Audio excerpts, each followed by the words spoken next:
Hey there, interwebs! So, I'm about to have the nerdiest of nerdy conversations with you because I'm going to talk about how a tiny Easter egg that appeared in the background of Star Trek Picard Season 3 radically fixes one of the worst episodes in the entire Star Trek franchise, at least according to many Trekkies out there. And I wanted to say, by the way, if this is an episode that you're a fan of, that's totally legitimate. I actually really like it for its own weirdnesses, as I love all the weird parts of Trek. But many people hate this episode, and I think this Easter egg kind of fixes it in a really, really cool way. So let's talk about it. In the 6th episode of this season of Star Trek Picard, Season 3, the crew of the Titan, on the run from the enemy of the season, which I won't spoil for you if you haven't seen yet, go and visit their old friend Geordi LaForge from Star Trek The Next Generation, and we get to see the Fleet Museum that he is in charge of. And at the Fleet Museum, it's basically an Easter egg nostalgia factory for the show, where we get to see a bunch of different ships throughout Star Trek history. We get to see the HMS Bounty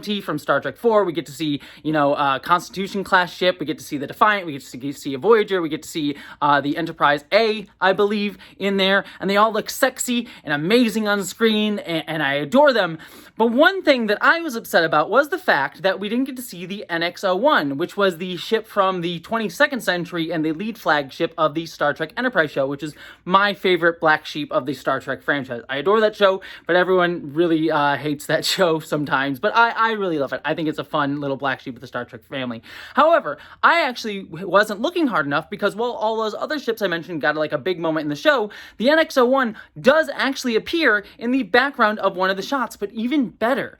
The NX-01 that appears in that shot is not just the NX-01 from the show Star Trek Enterprise, but actually the NX-01 refit, which is the one that has this little bottom half at the bottom here to make it look more like a Constitution class ship. And it looks so sexy and looks so amazing. This is my second favorite starship in the Star Trek franchise, so much so that I have it tattooed on my wrist right there. I love this ship so freaking much. But the cool thing about it being the refit NX-01, it has that little base part there, is actually that ship never appeared inside Star Trek Enterprise, the show. That was actually what the Star Trek Enterprise ship, the NX-01, was going to look like if the show had got renewed for a season 5 of the series, which it ultimately didn't. So the NX-01 refit appearing on Star Trek Picard canonizes a ship that they were going to make, but never actually got to. However, this is an interesting thing to note because if that happened, that means that the NX-01 refit did actually happen within the canon of the Star Trek universe, which we didn't know prior to this episode of Star Trek Picard. And this is interesting because in the finale, the series finale of Star Trek Enterprise, we actually skipped ahead several years in the timeline from the prior episode, the penultimate episode of Star Trek Enterprise. But the interesting thing about that series finale is that it technically all takes place on the holodeck. It's actually, surprise, a Star Trek The Next Generation episode where Commander Riker on the USS Enterprise D during the episode of Star Trek The Next Generation's 7th season, Pegasus, was sort of trying to come to a decision whether he should tell Picard about the secret backstory that he had that was going on in the episode. It's not really that important, but he used the holodeck to recreate a version of the NX-01 crew to help him decide, make that decision. And a lot of fans were upset at this episode for numerous things, not the least of which was the fact that it was actually a Next Generation episode masquerading as the series finale of Star Trek Enterprise, which is a huge disservice to the Star Trek Enterprise crew, just not really caring about them. So a lot of people, myself included, were upset at that. But the second thing that people are upset about is that it does a lot of things that people don't like, not the least of which was kill off Commander Trip Tucker, who was the engineer on the show, who many people loved. He was probably people's favorite character on that show, my second favorite behind only T'Pol, and people are just so upset that they killed him. But here's the thing. That episode in that holodeck program features the NX-01 without it being the refit, which means, technically, that holodeck program might not be actual, real history within the Star Trek universe, because we know that the refit actually happened and probably would have happened by that time that Riker was doing the holodeck program. And also, if you watch that episode, Riker actually in the holodeck influences events that occur in the holodeck, like he convinces T'Pol and Trip to talk about their feelings as a couple, which is only instigated by Riker doing that. If you're referring to our intimate relationship, that's been over for 6 years. But the question remains, do you miss him? I'm Vulcan. I don't miss people. Sorry. I forgot. Which means that couldn't have happened in actual history because Riker wasn't there in actual history.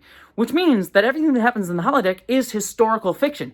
It's not real. It didn't actually happen within the canon of Star Trek, which is doubly confirmed by the fact that we see the refit in the real world, but not in his hologram program. Which means it's all historical fiction, which means, and this is where we're going to get even nerdier, you dorks, that this book is canon within the Star Trek universe. And this book in the Star Trek universe, which is Star Trek Enterprise, The Good That Men Do, written by Andy Mangels and Michael A. Martin, which is a fantastic book, by the way, it technically takes place after the events of the penultimate episode of Star Trek Enterprise, where we actually get to see a brief interlude in the beginning of the book from investigative journalist Jake Sisko. Yes, that Jake Sisko. As an adult, he's become a big journalist, and he's uncovered a plot to hide the fact that Commander Trip Tucker didn't actually die on the NX-01, but actually became an agent of Section 31 to go and spy on the Romulans, and that it was covered up by history to hide the fact that he was a Section 31 agent, which means that the records that Riker was going off of were actually all fake as well, which is why they had that information about Trip dying at that moment, which wasn't actually true, which again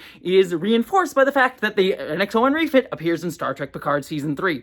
So basically what I'm saying is this book's amazing. That series finale is a terrible choice to end the series on, though I don't hate it as much as other people do, and all that stuff is what actually happened in the Star Trek canon. There's no other way to debate it now. There's no other things. You can't even fight me on it. It's just confirmed now.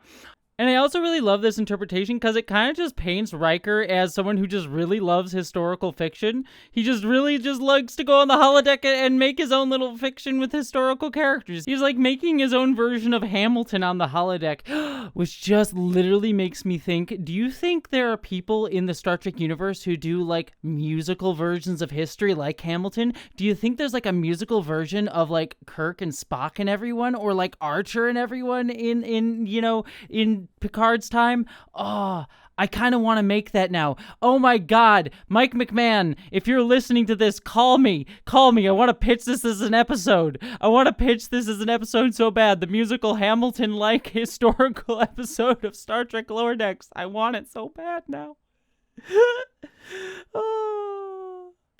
Also, all that having been said, now that I've gone on this huge rant of my knowledge of Star Trek canon and being an incredible nerd, what I will say is this: none of it matters.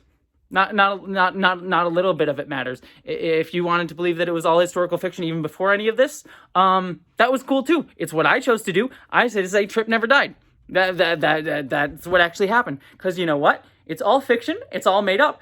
And we as fans can pick and choose what we wish to. Even the creators of the show can pick and choose what they wish to. If they did an episode where all of a sudden in Star Trek Discovery's 30-second timeline, Commander Trip just popped in, Q brought him back to life or whatever, and they managed to tell a good story out of that, I would have been like, cool, fine.